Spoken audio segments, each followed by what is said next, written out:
there's a lot going on.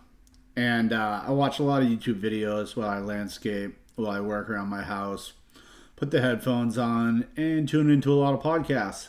And more, those videos went from talking about Kobe and Jordan to paying attention to what's going on in America right now. And it's crazy because no matter what I'm trying to pay attention to, you got highly educated people talking about how broken America is. If I'm trying to pay attention to Second Amendment and hunting, buying guns, shooting, going to ranges. I live here in Massachusetts. They just passed the most corrupt gun laws in the entire U.S. I'm talking about taking our rights away, making it almost impossible to own guns, and making, I don't know how many people, probably realistically thousands of people here in Massachusetts felons overnight for not doing anything different than they did the day before. But because our governor is a corrupt piece of fucking shit, she passed a bunch of gun laws, put them through, and declared some type of emergency act that allowed her to do it. That's one thing. I pay attention to some doctors trying to get healthy as I get older. I got 3 boys. I got to take care of myself for them. And the doctors are now talking about conspiracy theories. Not just how to get healthy, but real conspiracy theories about how our government is purposely trying to make us sick. Like, well, that's fucked up. And you turn on the, flip it over, and then you see President Trump getting shot at. And it looks like it was literally some type of way helped. It did not look natural. No coverage, very weird. Then all of a sudden there's this giant hurricane taking out the most, possibly per square mile, the most valuable piece of land here in the world, even maybe. With the people and the hearsay that those are crazy amounts of lithium and other types of minerals in those mountains. And then you hear like Kamala Harris's husband tried to get permits to mine for lithium in North Carolina 3 weeks ago. Okay, that's some weird shit. And you're like, oh, what's a land grab? I don't really know what a land grab is because I've just been raising my kids and thinking America was like this great place. So, oh, land grabs. Oh, you got land grab, land grab, land grab, land grab. Oh, that's crazy. All right, well, what the heck is actually going on in our country? Oh, then you got financial crises. Then you got COVID. Then you got the 5 richest people in the world doubled their money during COVID. Then you got Moderna and the government were working on COVID-19 vaccines years before COVID-19, with the direct profit going right to our government. So just the more you look around and the more you pay attention, and then when it's all the professionals and all these doctors, lawyers, professionals, people who run businesses, wealthy people, all of them are talking conspiracy. And it's not conspiracy, it's truth seeking. And all of a sudden, thousands of these people are starting YouTube channels, much like myself, because I feel like if I just stand by, then I'm part of the fucking problem. I know that there's so much corruptness going on in the world, and I just always thought they were just fucking with the stock market and getting rich, and that was bad enough, but, what am I going to do about it? But now they're feeding my kids poison. If their lunches in school are shit, and they're full of chemicals, and now there's hearsay that they're putting chemicals in it to make our kids fucking dumber. All the dyes, the food coloring, giving our kids ADHD. Kids are getting fatter, dumber, stupider. We didn't talk about how the average job now doesn't pay benefits. More and more of these companies are sprouting up like, oh, make your own hours. Let's Uber Eats. You get nothing. You have nothing at all besides making the elite rich. So everywhere we look, there's shit to talk about. I'm going to play some professionals in the background so you can see I'm just not some crazy dude. And we're going to talk about it. Guys, please take care of yourself. Please prepare. Oh, we didn't talk about how people are talking about how you need to prepare. Might be a civil war. About how you need to stockpile food and get off the grid. Don't rely on the government. There's so much stuff to talk about that it is hard for me to pay attention to anything else, because everything I pay attention to is talking about one form or another about our government now. So now how am I not supposed to care? I got 3 kids I'm trying to raise in a future that might not exist anymore. As time passes, you see more stuff come out. So there's people on the ground yelling about it. Right there, see him?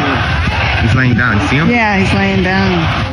I just don't believe that kid got his gun, climbed up on roofs, and it was all on his own. 9 minutes beforehand, the snipers are notified, and they still don't tell anyone. This local sniper saw the would-be shooter an hour and a half before the rally started, texted the concerns about the shooter. Because they're not answering these questions, the internet's going haywire. On the roof over here is a total distraction. This is what they wanted you to see. A lot of people out there saying that there was a second shooter. The FBI haven't released their report. Why aren't the reports coming out? That's an excellent question, and I'm probably the right person to ask. Now more than ever, the truth is unclear. What's real, what's fake, and who's manipulating the narratives that have us questioning our facts. Wherever the story takes us, we will follow it. However outrageous it seems, we will investigate it. And whatever the truth is, we will find it. I'm Shane Smith, and I have questions. So just to get to the facts, September 15th, there was a second assassination attempt at the Trump International Golf Club in West Palm Beach. In the bushes where this guy was is a AK-47 style rifle with a scope. Gunman was first seen by the Secret Service agent sweeping the course. Trump was about 300 to 500 yards away. The suspect didn't fire his AK, but dropped the rifle and fled. Driver! Walk straight back! The suspect is identified as Ryan Wesley Ruth. Ryan Wesley Ruth spent time as a volunteer in Ukraine after the Russian invasion. There's been all kinds of conspiracy theories out there. Social media is filled with wild conspiracies from both sides of the political spectrum, with the right believing it's an inside job by our own government, and the left claiming that the shooting was staged by Trump's own campaign. What internet experts are trying to claim is that it was an inside job, it was staged, and that the shooter very intentionally only hit him in the ear to, boost his ratings and such. Claims that were apparently disproved by our ballistics expert and YouTube content creator, Brandon Herrera. All right, we're very, very happy to have Brandon Herrera here with us today. You ran for Congress recently. You just narrowly lost. I wanted to talk to you today because I saw your insanely incredible footage doing a ballistics recreation of the Trump assassination attempt. I wasn't the only one who found it interesting. 7 or 8 million views. So let's talk about that. There's people on both sides saying that the assassination attempt was staged. One side saying it was a deep state, there were more shooters, there's no way that this level of ineptitude could have happened. And then other people saying the immaculate ear. Looks like the former president has lost a piece of his ear. Yes, that is correct. As far as with on the right side, if you zoomed in, the top piece. It was Iwo Jima level imagery. And by the way, he wears, something on his ear for 3 days, and then he's fine. Pretty much recovered. Yeah, I'm a fast healer. So that's why I loved your footage, because I'm like an armchair sniper myself. So, I'm like 5.56 high velocity weapon. There's no way it's going to just touch your ear and your ear's fine. And so that's why it was so great to be disproved by your footage. Firing. Oh yeah, that was the fucking money shot right there. We were able to show on a ballistic dummy that the round going through the ear looks crazy in 100,000 frames per second. We hear a lot of people parroting that, a 5.56, like a high velocity round like that, would have blown the ear completely off, or it would have, taken his head with it, and saying it had to be a piece of flying glass or shrapnel. For one, there's a photo of the bullet in flight, which is an incredible picture, by the way. It's a really hard thing to grasp. It's a great camera. Yeah, that's what I was going to say is when I saw your ballistics footage, you shoot it twice and there's like one little nick out. When you see it, the second shot, it does balloon out. Would it have sort of a minimal amount of damage that Trump showed after the attempt? Yeah, so what we would call that is the difference between what's called permanent cavity and temporary cavity. Now, permanent cavity is like the actual path of the bullet itself, the projectile going through, and the hole that is cut by the projectile, whereas temporary cavity is that temporary expansion from the delivering of energy. And a lot of times that can be what's extremely fatal, especially if you're talking about, like a center mass shot or something like that. It's not necessarily the 22 caliber hole being drilled, but it's the expansion and the pressure being released. But showing that, a 5.56 round can hit through the top of the ear and slide through it and, not show massive damage, but while still very really being shot. What's your reaction to people who say it was staged?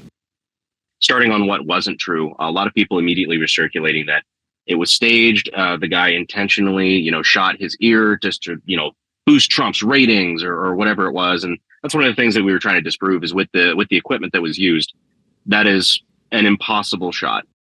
It is theoretically possible to have made, but it is impossible to, within the margin of error, hit the ear without a much more likely scenario of a complete miss or a fatal headshot. So if it was something that was done entirely as a publicity kind of move, with the equipment used, you're talking about a 1 in 50 chance if you pull that trigger, what happened. There's a lot of people out there saying that there was a second shooter, even people within Trump's camp. What do you have to say to that? I think that anytime something like this happens, there are always theories.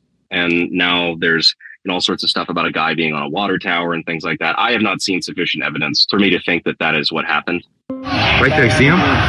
He's laying down, see him? Yeah, he's laying down. As time passes, you see more stuff come out. So there's people on the ground yelling about it.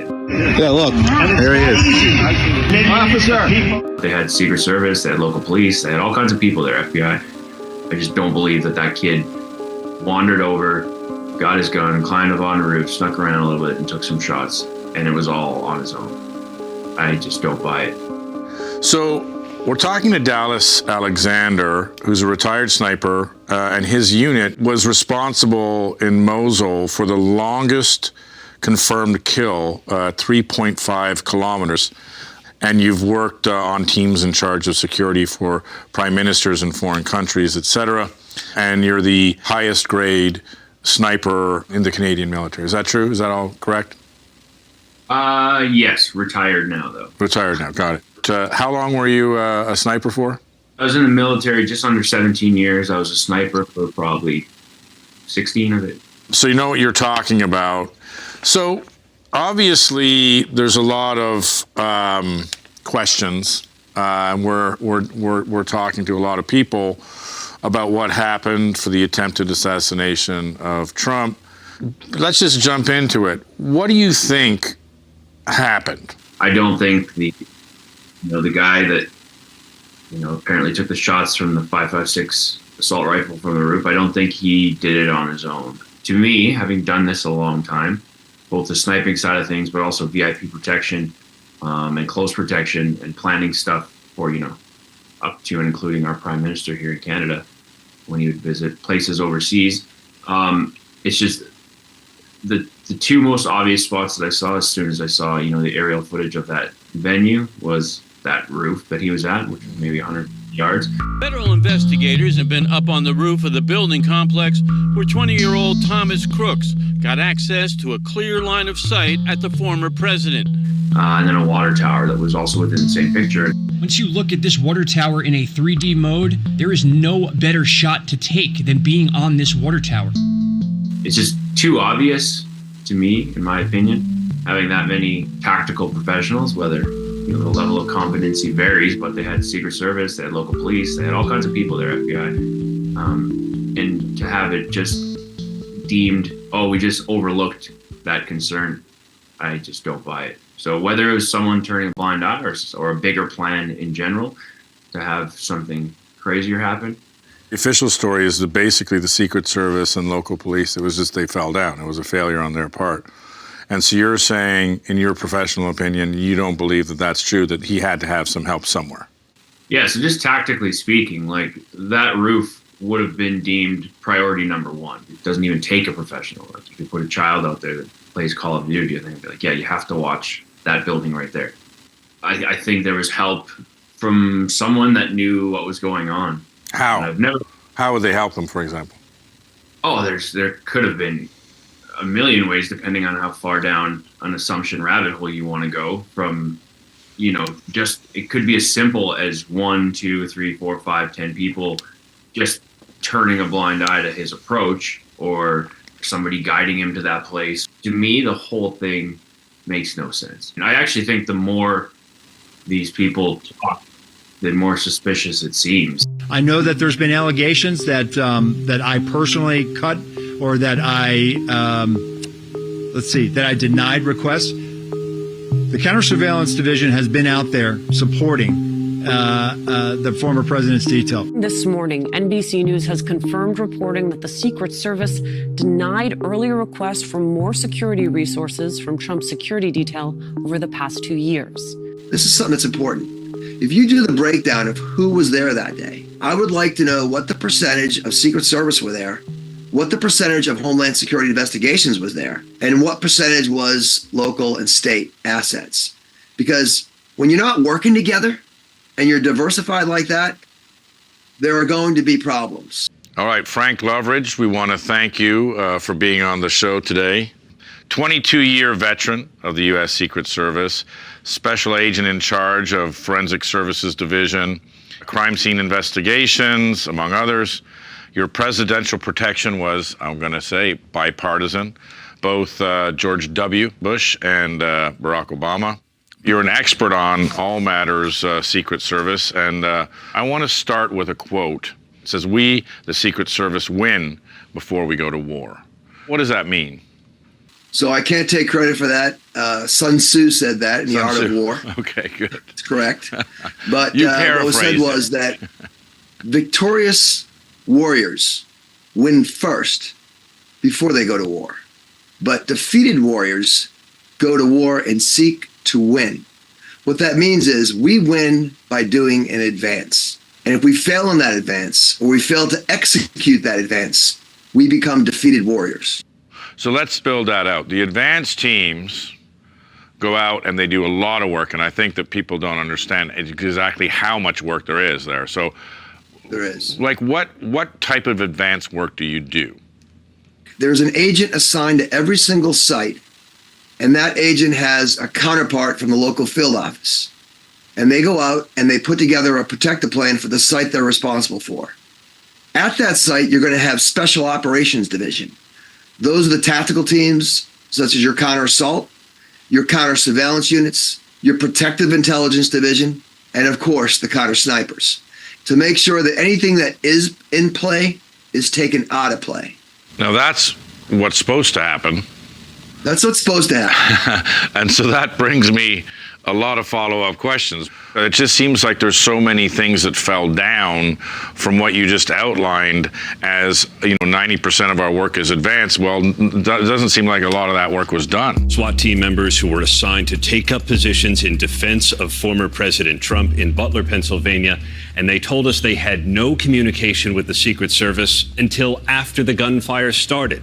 The local SWAT team snipers never even met the Secret Service snipers. We were supposed to get a face-to-face briefing with the Secret Service snipers whenever they arrived, and that never happened. Well, Shane, I got it. Global powerhouses. Margaret Thatcher and Tony Blair were fairly minor political players. Not long after attending a Bilderberg meeting, they became prime ministers. Angela Merkel wasn't very well known. A few months after Bilderberg, she was Germany's first female chancellor. In France, Emmanuel Macron went from banker to president. In Italy, Romano Prodi went from professor to prime minister. Pedro Sanchez became Spain's prime minister without an election. Mariano Rajoy has been ousted as Spain's prime minister after a no-confidence vote, with Socialist Party leader Pedro Sanchez taking his place. After a Bilderberg meeting, Jens Stoltenberg became Norway's prime minister and is now the Secretary General of NATO. Ursula von der Leyen jumped from German defense minister to leader of the European Union. Sorry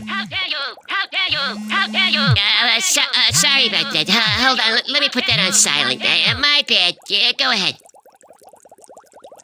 So Bilderberg has Europe covered. What about the United States? They recruit from there too.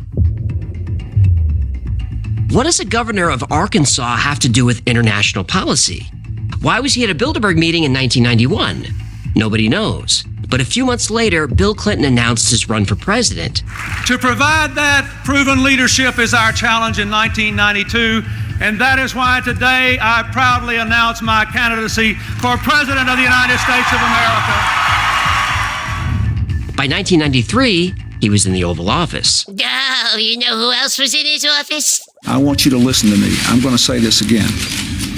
I did not have... We don't joke about the Clintons. In 2008, Barack Obama was in a fierce battle with Hillary Clinton for the Democratic presidential nomination. I did not mention his name. Your husband did. Well, I'm here. He's not. Okay, well, I can't tell who I'm running against sometimes.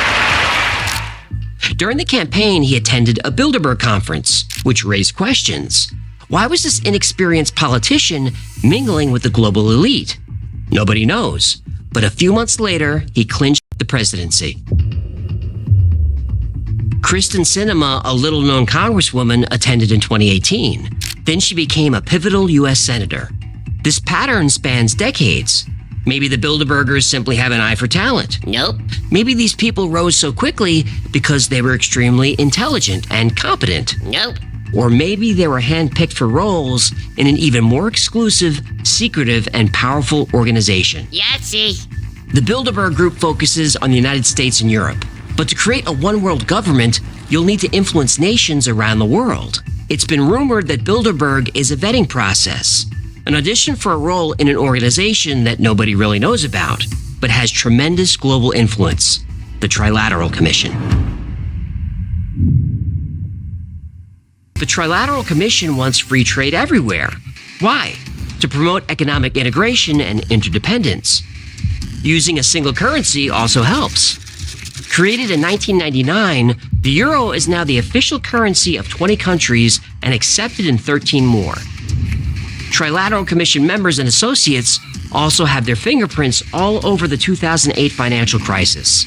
Here are some key players: Robert Rubin, Timothy Geithner, Henry Paulson, and Lawrence Summers, all former bankers and hedge fund managers, and U.S. Treasury secretaries, plus Ben Bernanke and Paul Volcker. Both were chairmen of the Federal Reserve. By the way, a few of those same men orchestrated the bailout. Hang on. What? Bankers came up with the plan to fix the problem they caused. Yup. And the banker's solution was to give the banks billions of dollars? Trillions. Nobody saw a problem with this. They said it was necessary to stabilize the economy. I think this is the most significant financial crisis in the post-war period. There are fears the sell-off will continue on Wall Street. I'm going to be continuing to consult with congressional leaders to find a way forward to get something done as soon as possible. We need to get something done. But it sounds like a calculated move to consolidate wealth and power. Goldman Sachs, earns $2.3 billion last year. They received $10 billion in taxpayer funds, which we should say they've already paid off. But then they paid out $4.8 billion in bonuses, more than twice what they took in. The numbers are in. Wall Street firms are setting aside close to $20 billion for bonuses and compensation benefits. The four top executives of Merrill Lynch took home $121 million in bonuses, Heidi, even as the company lost more than $15 billion in the quarter. But the Commission's favorite tool for controlling the world's economy? Climate change. Which extends beyond politics. Its reach includes Hollywood. Movie stars can shape minds. A famous trusted face can help craft a narrative. They'll use phrases like global unity and global community to make a one-world government seem perfectly normal. If you want to live in a society that is receptive to new people and ideas and commerce and travel and globalization.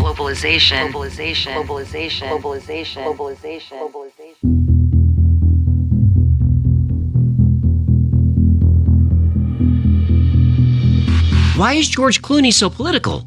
He's a member of the CFR. How did Angelina Jolie get so involved with the UN and their humanitarian missions? She's a member of the CFR. Anderson Cooper, George Stephanopoulos, and Leslie Stahl are journalists, but not impartial ones. They're members of the CFR. Now, before you start screaming that the Council on Foreign Relations sounds like a left-wing group, know that Dick Cheney is a member. It's good to be back at the Council on Foreign Relations. As Pete mentioned, I've been a member for a long time and was actually a director for some period of time. I never mentioned that when I was campaigning for re-election back home in Wyoming. John Bolton, Condoleezza Rice, and many other prominent Republicans are members of the CFR. They don't even hide it anymore. You know, the Trilaterals Commission, as well as the Council of Foreign Relations. No matter what, which president, which party is in power, they will appoint to the major offices members of these two committees. For many Americans, politics has become far more personal and divisive than it once was. And now, in the run-up to the November election, that's creating some friction in families. The problem is focus on that's part of it, but it's also... Stop fighting about politics. That's distraction. Using celebrities, that's persuasion. Watch these people closely. Don't let them distract you. Don't let them persuade you. They're following orders, whether they know it or not. The decisions made by Bilderbergers, Trilaterals, and the CFR impact the lives of everyone on the planet. Yet there is no transparency. There is no accountability. And if they achieve their goal, there will be no democracy.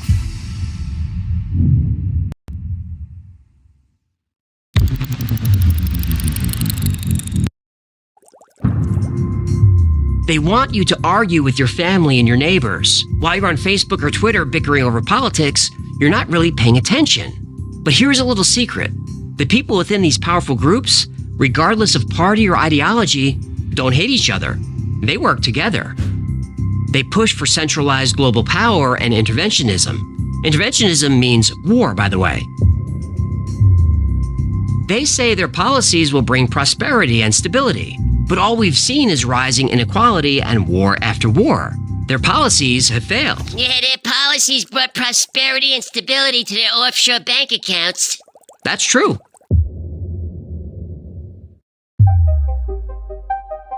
For decades, they've controlled foreign policy. They've created a system that intermingles public and private interests to benefit a select few at the expense of the rest of us. American people had to bail out AIG, but most Americans still lost 40 to 50% of their retirement plans. If we had not made that action, they would have lost 70%. They say short-term sacrifices must be made for a better future. A better future for who? In 1970, the top 10% of the U.S. population earned 30% of total income. Now they earn almost 50%. In 1970, they owned 60% of total wealth. Now they own almost 80%. That's why I kept talking about the 2008 financial crisis. My parents lost half their retirement savings. Regular people got hurt. More big-name companies made plans to shed workers. The bank that got billions in free money from the taxpayers then turns around, cuts off credit to a local business, and then won't authorize workers to get a penny upon leaving with 3 days' notice. We're outraged. Now, do I believe the crash was orchestrated by one of these secret groups? No. But the crisis was caused by Wall Street greed and corrupt regulators who were members of these groups. They crashed the system and we had to bail them out.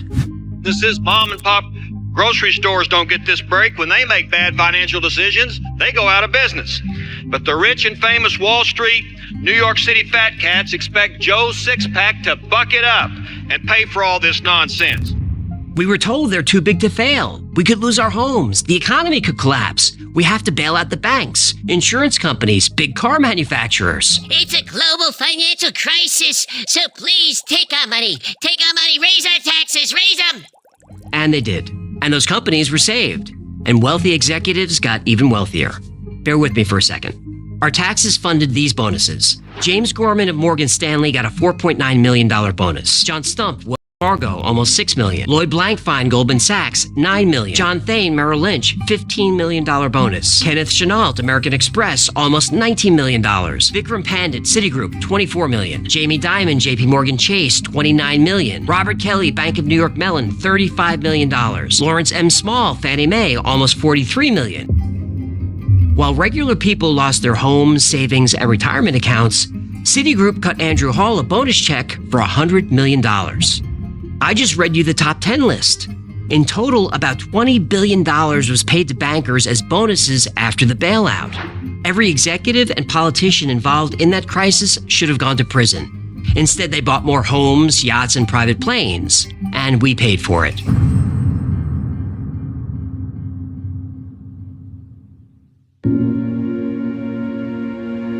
The Bilderberg Group, the Trilateral Commission, and the Council on Foreign Relations have real power over your life. They need to be watched closely. They'll present appealing ideas, global cooperation, a healthier population, a cleaner environment. We all want these. But when those ideas come from people who operate in secret, you have to ask, how does this idea benefit them? Because it always does. So what can we do? We have to elect leaders who demand transparency and accountability. But first, we have to care. We have to get off our phones, open our eyes, and get engaged. We have to stop giving up our freedom so easily. What the hell do you think she's gonna do? Set off a shoe bomb? This happened at Dulles Airport outside Washington. The woman's daughter complained that the search was, quote, prolonged and repetitive. It lasted for 6 minutes. Every time there's a global crisis, the elites promise to keep us safe. All we have to do is give up a little more freedom. And by passing the Patriot Act, we will make America safer while safeguarding our civil liberties and privacy. A top secret court order is forcing Verizon to turn over all phone records for calls made in the U.S. to the National Security Agency, and not just calls made to overseas numbers.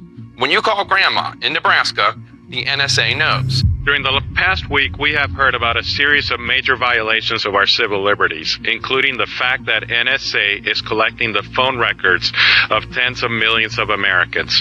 This wholesale snooping on innocent Americans is an unacceptable violation of one of our most basic freedoms. They don't seize power, we give it to them. So the couple is vaccinated and got tested ahead of their trip to Hawaii as required. But when they arrived in Honolulu, they were ordered to quarantine in their hotel room or face arrest. And once they acquire a new power, they don't give it back. To require people to stay home, require people to not go to work, and to arrest people for trying to make a living, this all seems wrong. Seems wrong. Seems wrong. Seems wrong. Seems wrong. Seems wrong. Seems wrong. As long as these secret groups have power, there will always be another crisis they'll have to solve. The humanitarian crisis. Our response has been to the crisis. The refugee crisis. A crisis in the markets. Accelerating global food crisis. The financial crisis. Worst of the humanitarian crisis. A fiscal crisis. The public health crisis. A banking crisis. It's refugee crisis. And a growth crisis. The climate crisis. The climate crisis. The crisis of the old order. The crisis in the Central African Republic. Crisis of indifference. The Ukraine crisis. Or Ebola, or a crisis. The economic, social, and political crisis. Humanitarian crises. The missile crisis. As long as these secret groups have power, there will always be another crisis they'll have to solve. They'll promise to keep us safe. We just have to give up a little more freedom. Then a little more. Then just a little more. Eventually, we'll have no freedoms left. We'll be dependent on the select few who have all the power that slowly over time we gave them. Those select few know this. They want us distracted. They want us divided. Because they know that to create a new world order, all they have to do is wait.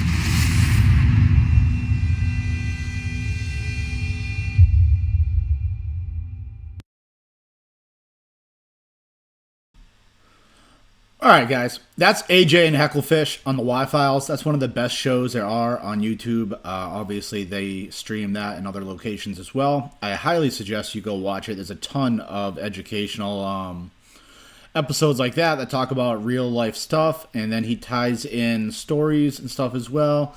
And then he does a lot of deep dives into fringe topics. All of it's extremely well done, where he gives you the pros and the cons.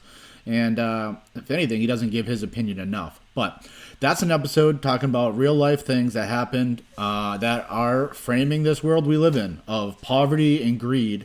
And if that didn't make you mad, I don't know what's going to make you mad. Literally, those bankers giving themselves hundreds of millions of dollars. And it's fucking crazy that no one pays attention and gets angry long enough to actually make changes. Obama's running the world.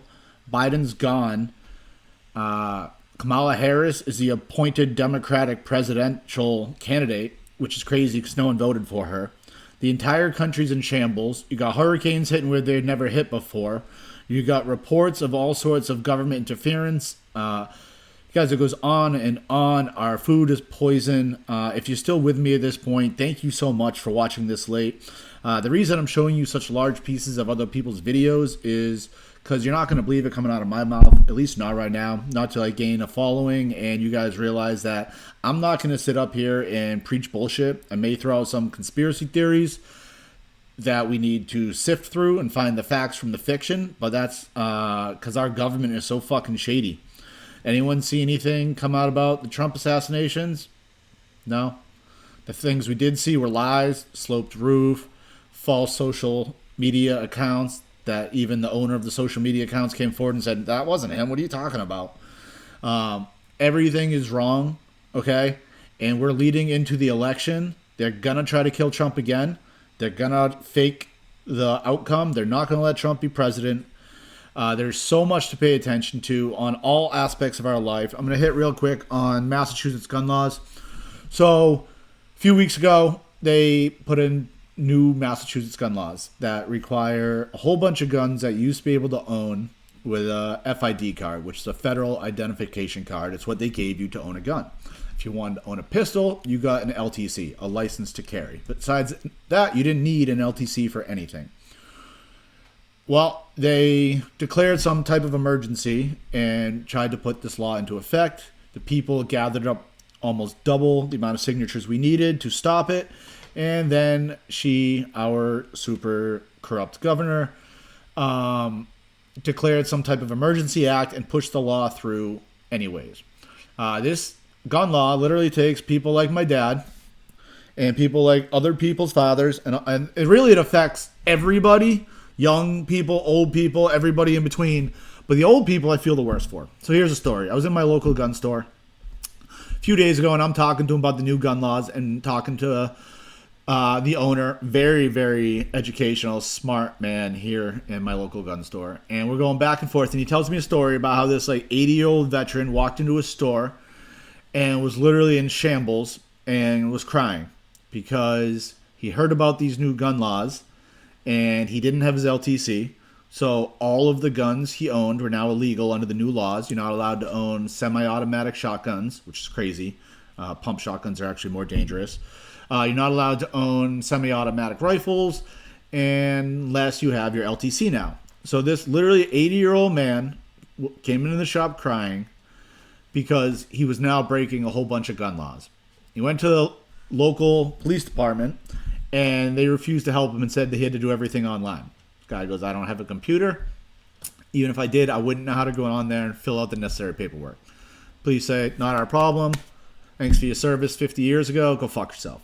This guy, not knowing what to do, and local gun store owner was awesome, took out his laptop, helped this gentleman fill everything out, and within an hour or so, had all his paperwork done.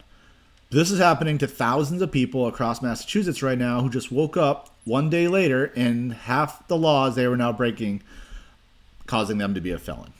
Why are they doing this? Well, they want to take your guns. The harder it is to get a gun, the less gun owners there will be. The less gun owners there will be, then the less they'll be able to stand up, probably to our government, but it's supposed to be so that people can form all militia. It's the whole point of the Second Amendment. Not only is the Second Amendment under attack, also the First Amendment is under attack. You're like, what the fuck are you talking about? It definitely is. You can see all across YouTube, and not just here in the U.S., all other countries, that all of our constitutional rights are under attack. Last week, they passed a law that allowed the military to use deadly force on Americans here on U.S. soil. This is shit I'm not making up. These are real laws, real shit they're doing. The food is poison. Why? To make us fat, to make us dumb, to make us lazy. Why? Because if we're fat, dumb, and lazy, you're not going to want to hunt. You're not going to want to own a gun. You're not going to want to go out there and take care of yourself, exercise, scale mountains, and when necessary, take on the government. All right, guys, I'm going to show you another clip. If you're still with me, thank you so much. I really appreciate it. Please tell your friends, share the video. Go on, watch other videos. If you don't like me, watch other people talking about it who's saying the same stuff. And now it's not just losers like me saying it. It is professors. It is lawyers. It is doctors. It is former congressmen, senates, ex-CIA, ex-snipers, military. Everybody around my age, a little older, a little younger, is waking up to what's happening in America, and they don't like it. And they're trying to spread the word, and they're trying to help. That's all I'm doing here. Thank you so much. Have an awesome fucking day, everybody. Please take care of yourselves. Happening, and I'm not really sure what to think of it yet. I'm still kind of processing it, but the U.S. military has been authorized to essentially use force against Americans on U.S. soil. And why all of a sudden has this come up? It's kind of odd, right? Oh, would it be the election?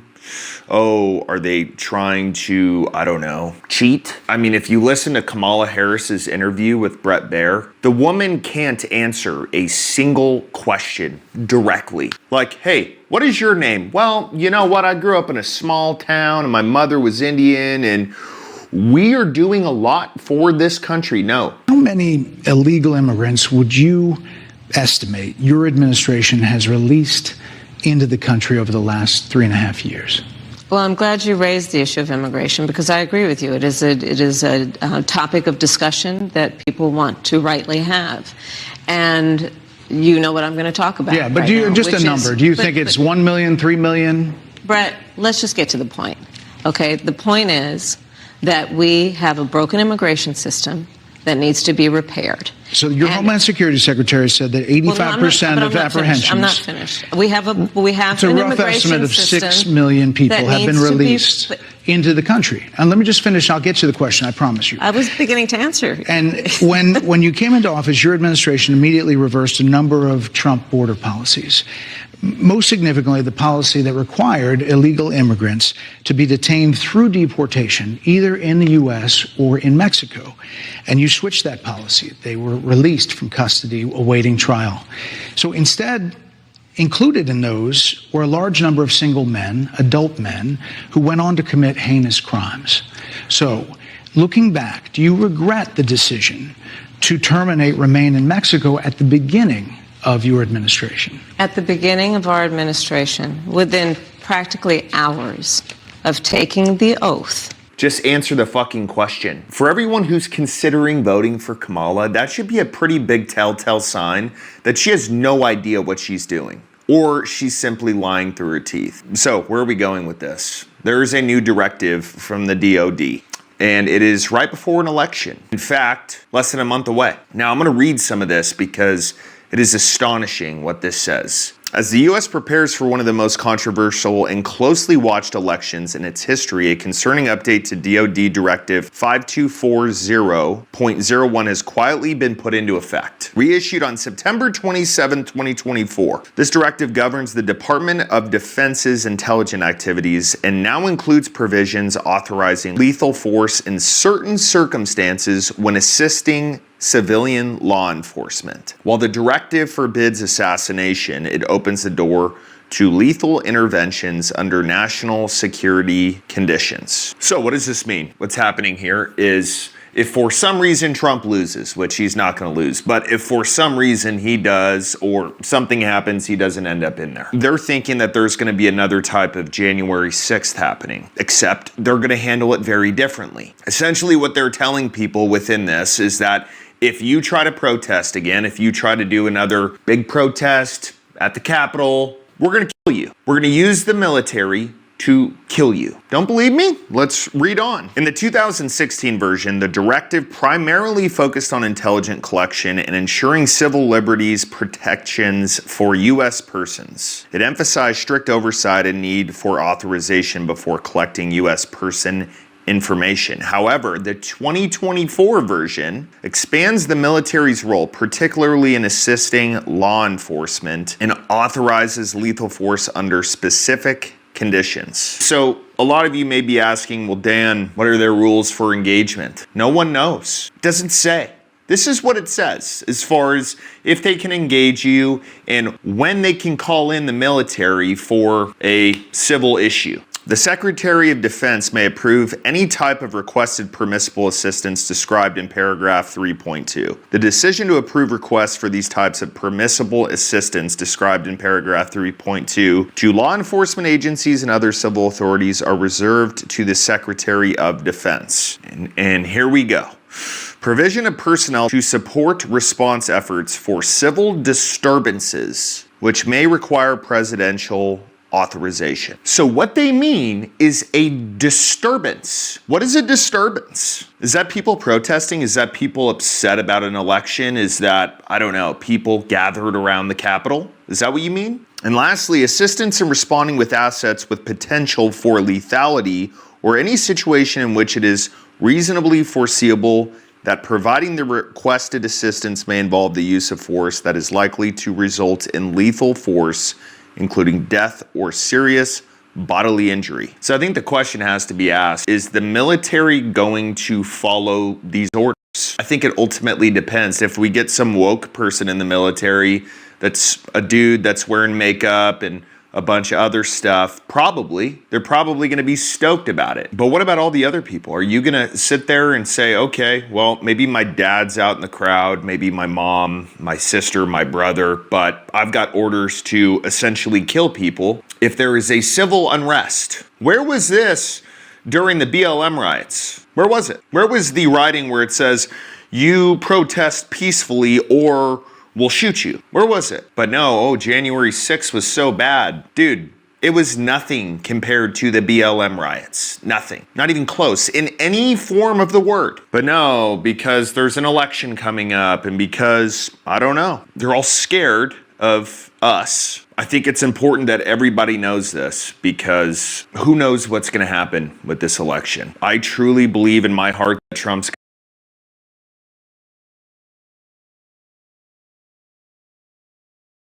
Fourth turnings are, by their very nature, violent, explosive, unpredictable, but they lead to great change. They lead to huge structural change. One of the ways that resources are extracted by the national community to apply to this effort is inflation. Inflation is not a bug, it's a feature. It's a way you distribute burden sharing. Roughly 80 years or so, our society sees a generational crisis. Well, it's about that time. So what are the signs that we're seeing a fourth turning right now? This is the theme of our discussion with Neil Howe, who is the managing director of demography at Hedgeye Risk Management and the author of very popular books that he's co-authored with William Strauss, Generations, The History of America's Future, 1584 to 2069, and The Fourth Turning, What the Cycles of History Tell Us About America's Next Rendezvous with Destiny, written in 1997. His newest book, The Fourth Turning, is here. What the Seasons of History Tell Us About How and When This Crisis Will End is also a very important piece of work that we'll be exploring. And he has a new upcoming book. We don't have a title for it yet, but we'll be talking about some of the themes from your latest work. His work has influenced several important politicians, including Al Gore, Steve Bannon, Newt Gingrich. So welcome back to the show. Neil, always good to see you. Great. Thank you for having me. People can check out our last interview linked down below in which we discuss some of the themes from your book. Let's narrow in on some of the themes we haven't talked about yet. So first of all, before we talk about what's coming up, can you talk about what events currently playing out around the world may indicate a fourth turning is here or coming? Well, there's sort of the background trend in social mood and politics, right, which is indicative. We see a growing pessimism about, in most high-income countries, and in fact, in a lot of emerging market countries, about the long-term future. Both people in their own lives and people thinking about their kids' lives. And that this is a striking decline. It's a greater pessimism than, and I've looked back at polls going all the way back to the late 1970s, which in America was a time of great pessimism. And yet this exceeds that. And there were reasons why people were very pessimistic in the late 70s. This exceeds that. And particularly the sense of long-term wrong track, right? All the polls indicate that. And along with that, you see this growing trend toward populism around the world in politics, often combined with a certain sort of ethnocentric authoritarian leadership model. I'm thinking particularly in East Asia, South Asia, but, look at Europe, look at South America, look at the United States, right? And these are both facets of the same generational trend. We've seen it again and again. This is this long 80-year cycle we're talking about, right? And what comes at the end of that is this time of crisis where we reinvent the system, a system which has become very sclerotic and unresponsive because of all the time that's passed since the last crisis, right? I think earlier, David, we talked a little bit about how this works in terms of seasons of history, right? But the bottom line is that you eventually reach a time where absolutely no one alive remembers how institutions actually dealt with crisis, right? Okay. And it's at that time where the crisis is again most likely.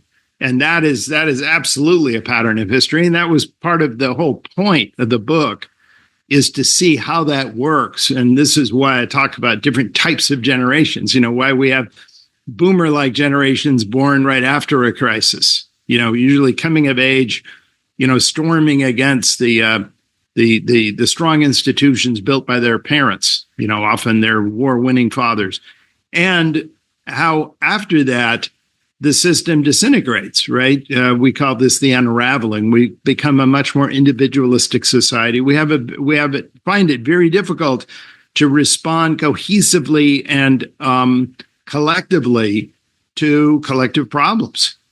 And ultimately, that leads us into the fourth turning, which is where we have to reinvent ourselves under an urgent threat. And usually that threat involves organized conflict.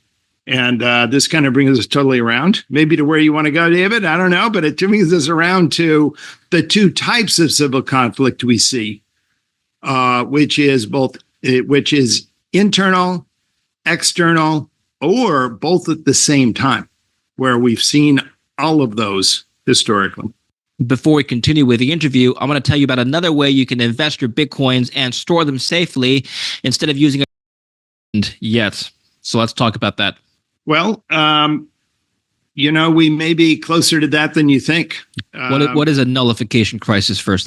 Nullification is an old theory which really dates back to the original Constitution, and it was there, by the way, with the anti-federalists who were arguing against Hamilton, Madison, and Jay, right? The Federalist Papers. They were arguing that the state should have more autonomy. They should preserve more autonomy. If there was a law or an edict by the federal government that an individual state really did not want, it should be able to excuse itself from it, right? I mean, this is the idea that we are truly a federal republic and that states should have their own maneuvering room. We came together as separate nations, so to speak, to form the United States.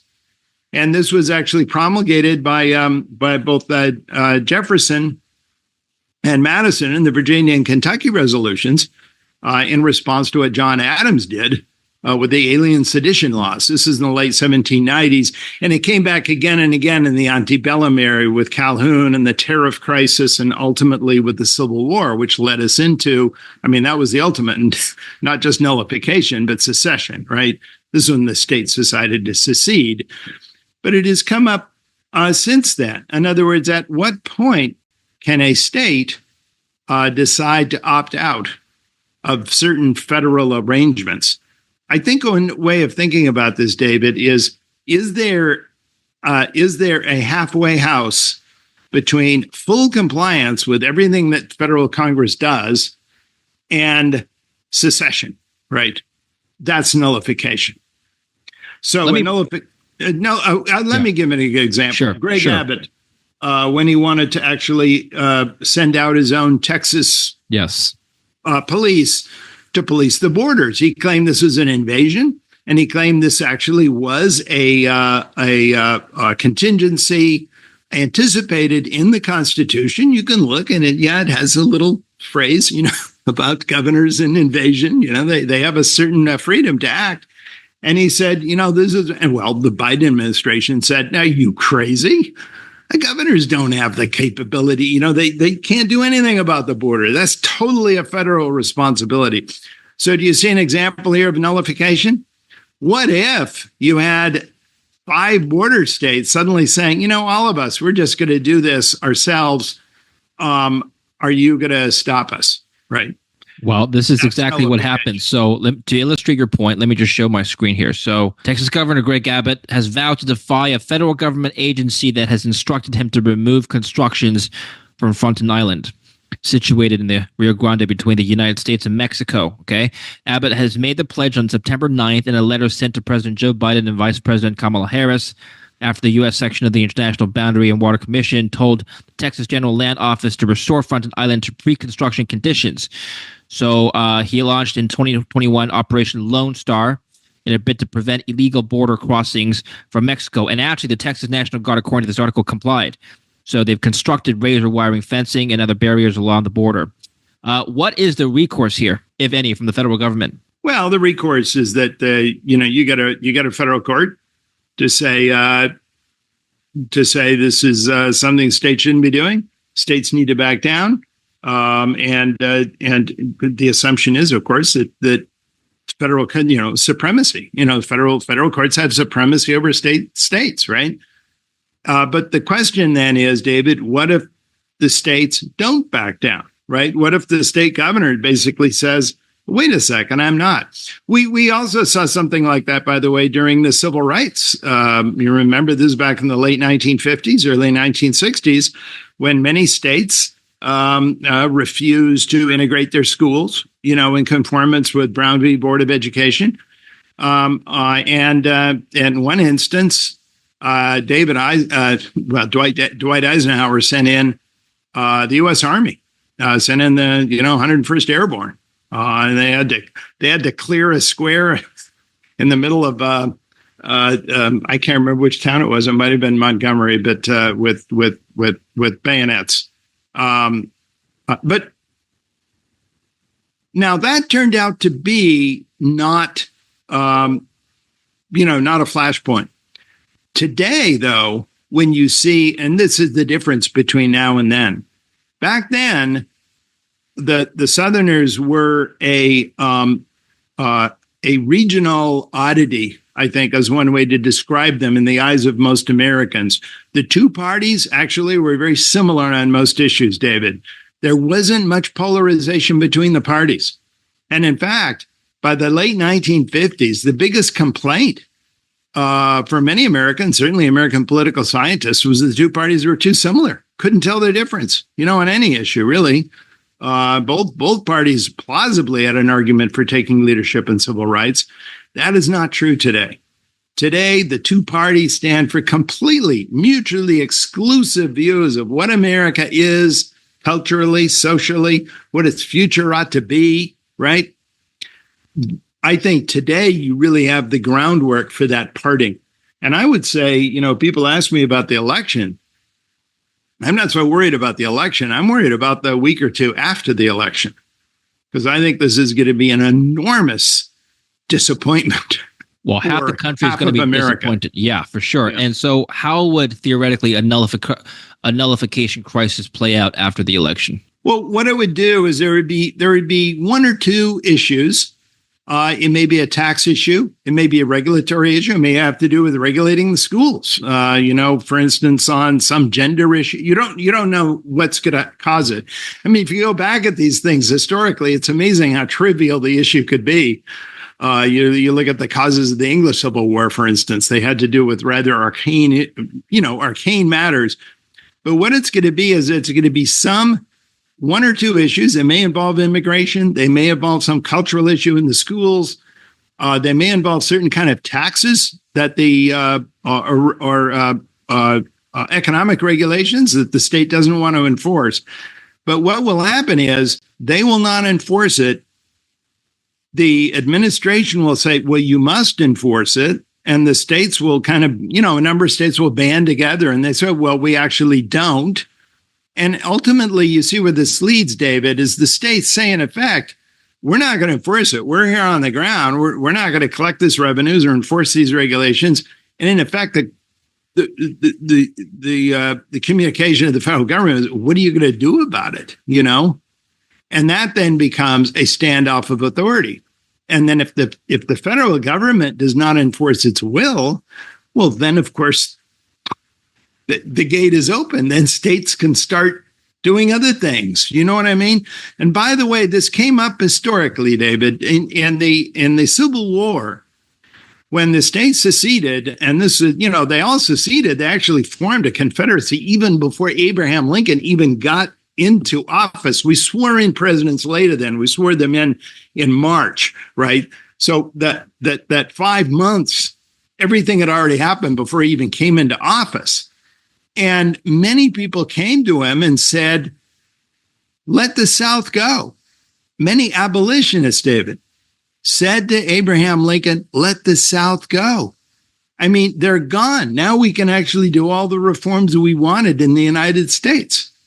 And I think this is going to be what causes the issue to escalate, because it will be very clear that the president and his or her party will not be allowed to back down. They can't back down. They will lose all credibility if they back down. So they got to step it up.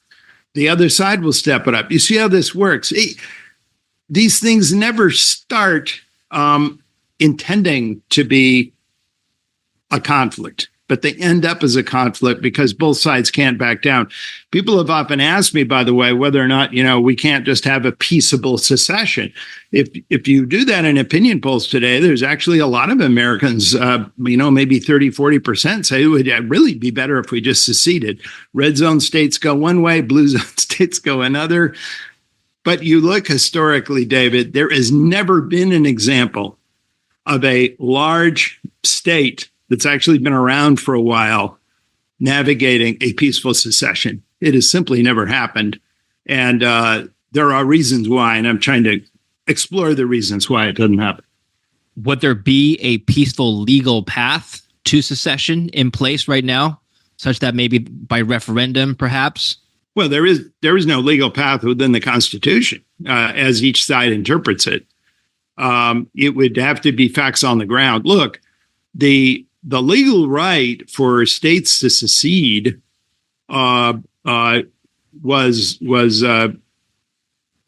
decided with the Civil War, and I think sort of underscored with the 14th Amendment, right, which made which furthered the supremacy of the federal Constitution, because it actually made the due process of the federal Constitution actually be applicable eventually to all the states. And I think with that, it really underscored the fact that no, states do not have the right to secede. But history is written by the winners, David. At some point, you will secede. And if you succeed in seceding, right, that creates a new precedent, in fact. Well, speaking of the Constitution, I've read online that many people across the aisle, liberals and conservatives alike, think the Constitution is outdated for a lot of reasons. To my knowledge, I don't think the Constitution has had an amendment passed for 50 years.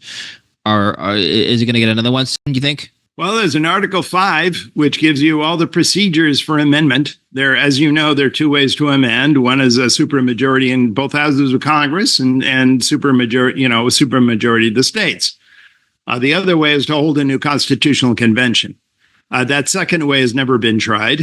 I think people are a little nervous of that, right? Who knows what you might end up with? You might end up with 1788 all over again, right?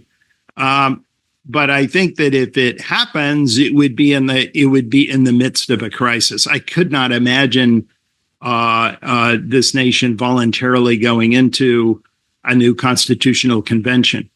And on any important issue, there was no way you could get a supermajority. I mean, for example, let's take one issue that comes up all the time. Why do we have the Electoral College? Why don't we just have a majority vote, elect the president? Well, the Republican Party now gets to conceivably elect presidents, even though they're 2 or 3 or 4 points behind in the national vote. They would not conceivably go along with an amendment like that. You see what I mean? Just the thought of the U.S. breaking into 2 different nations because of our beliefs, and not even like, I think we all really want the same thing except for the elites who are actually running the fucking country.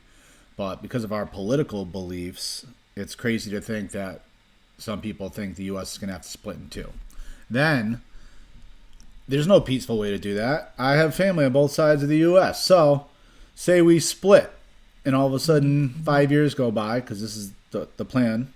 California starts letting things happen to minors that the rest of the country doesn't like. They're already doing it. They're already doing surgeries, and they're already doing transgender surgeries and gender surgeries and on little kids.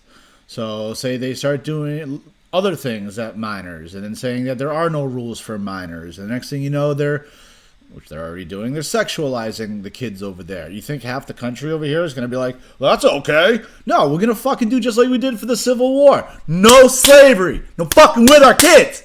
Let's go, people. Like, there is no peaceful outcome to this except for to take back America. Why the fuck are we so soft? And I'm getting angry now because we are soft. We're so soft. I go to my kids' soccer games, and if I even boo for fun, not like anything mean, but anything, I get dirty looks from the mother of my kids or from other parents. If I yell, play harder, something like that, like, let's go, they're like, you can't say that. Like, it's not negative, it's encouragement.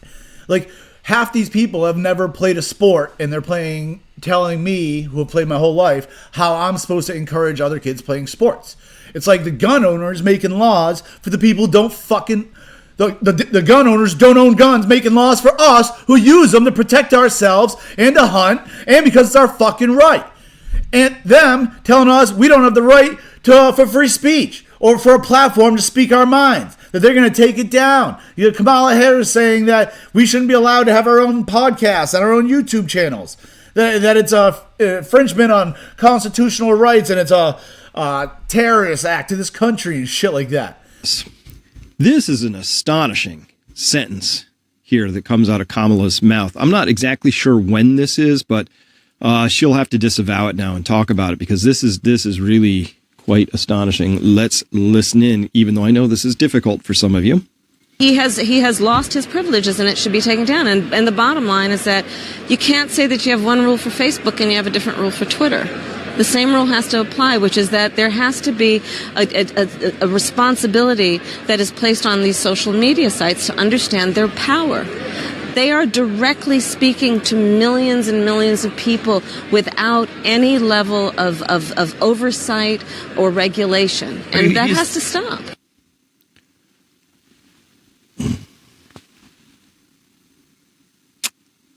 That's what free speech is. It's millions and millions of people speaking without any level of oversight. It's exactly what it is. No oversight or regulation. So this is actually the battle that's shaping up right now between the authoritarians who don't believe in free speech. In fact, they think free speech is dangerous. Free speech leads to things that they don't like them not getting elected, like their policies facing some sort of criticism, like people asking them hard questions. They hate all of that, right? And then on the other side of this are people like me who know and can prove that when you have freedom of speech, when you have individual liberties, when you have the very things enshrined in the Constitution that give you the ability to pursue life and liberty and happiness, that when you have those things in place, then you unleash this amazing human creativity, and we self-organize, and people do heroic, amazing things, and they get out of bed every day and they go to work and they make the world a better place. That's how it works. This isn't it. I mean, this should be completely obvious. History is so clear on this subject, right? If you want to go and find out what the impact of having no free speech is on a country, go to North Korea. You can see it pretty clearly. Kind of crappy infrastructure. Not that dynamic in terms of inventions. People aren't all that happy. They don't have that much material abundance. Their living standards are lower. This is true time and time again. I don't know why this is so hard. I mean, do we have to really find this out the hard way? All right. Look, there's two ways that people change. Pain or in. Enough. We need to take back our country. All right? It's crazy. How have we let the few take so much? I believe general Americans, the average American, thinks that we should be free. We should get paid for our money. We should stop getting taxed 50% of what we make. Inflation is a tax on top of that. On top of that, they're telling us what we can do, when to wear masks, when to go in churches, what stores are allowed to be open, what businesses can be open, what businesses have to close. When are we the people going to say enough? All right? When you talk about Trump, people, the first thing they say is, well, what about the January 7th thing? January 7th was hoaxed by the FBI. They had involvement in it for 10 months, planning to what happened, to take down Trump and the MAGA movement. Joe Biden doesn't even know what MAGA stands for. He thinks it's some type of cult thing. It means make America great again, Joe. Not that you're around, dude. You're not just sleepy, Joe. You're like sleepy, crazy, probably going to die soon, Joe. Corrupt Joe. And now Kamala Harris is next in line to take down the country. A lot of the stuff on YouTube seems like a conspiracy. It's not. Just saying the word elite seems like a conspiracy. The elites run this world, and they are turning it into a slave race and eventually extinction. If you look into population crash and the sustainable population crash, and can any countries in the world sustain a population that they have now? And all of these things that are coming. Guys, it's time to wake up. If you don't want to hear it from my mouth, go look, go online, go search.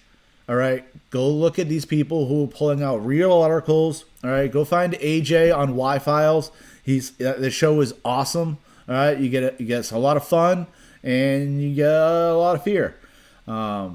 Please pay attention. All right, please pay attention. The reason I'm on here is because I can't talk to the average person. It would take 5 hours to just try to get them to even consider that any of this is true. They don't believe anything. They're brainwashed, and they're part of the system. They don't even realize it. And the average person doesn't know that Massachusetts, I'm talking about the average person in Massachusetts, they don't know that the new gun laws passed. You know, they don't know this stuff. Nobody knows this stuff. They do it in secrecy. All right, they do it behind our backs. They do it without our knowledge. All right, does anyone know how many people came through the border this year? Does anyone know how much money they were given? Does anyone say that we want them to be bussed around the country? Because that's what's happening. They're being bussed to New York, bussed to Ohio, bussed to Florida, bussed to Pennsylvania. They were bussed here in Massachusetts, right down the street. To what they're making a crappy town right down the street. All right. Did anyone ask if we want these people that have no papers, that we're not coming through in the legal system that it takes to be here in America legally? That we feel safe with them here? Did they ask us? Did they ask if we want to pay our tax money to give them free housing and food cards and whatever else is maybe hearsay or may not be hearsay? How the fuck do we know what's hearsay? Because they don't tell us anything. All right? Any of you remember being told anything at all? Do you remember the government coming out and telling you like, oh yeah, actually, there was a lot of failures on the Trump assassination, and we've held this many people accountable, and we've changed these policies, and we actually think this person might have been... No, nothing. So it's all hunky-dory. All right, let's move on. Hurricane Helene. A lot of accusations there. Do we have a press conference saying, listen, we know that you guys think this was a land grab, but honestly, it wasn't a land grab.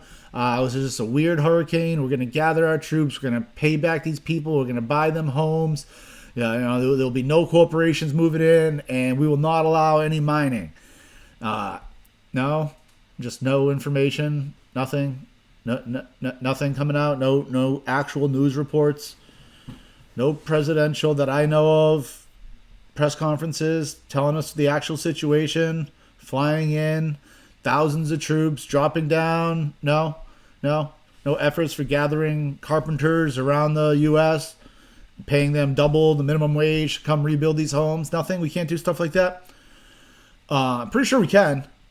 No talk about how bad Afghanistan was, how many weapons we left there. We can't talk about that. Oh, okay. What are we allowed to talk about? Can we ask for answers for anything? It seems more and more we can't, and people just move on.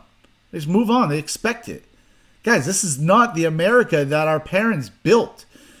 And we're the ones, our age, I'm 40. We're letting them take it. Us.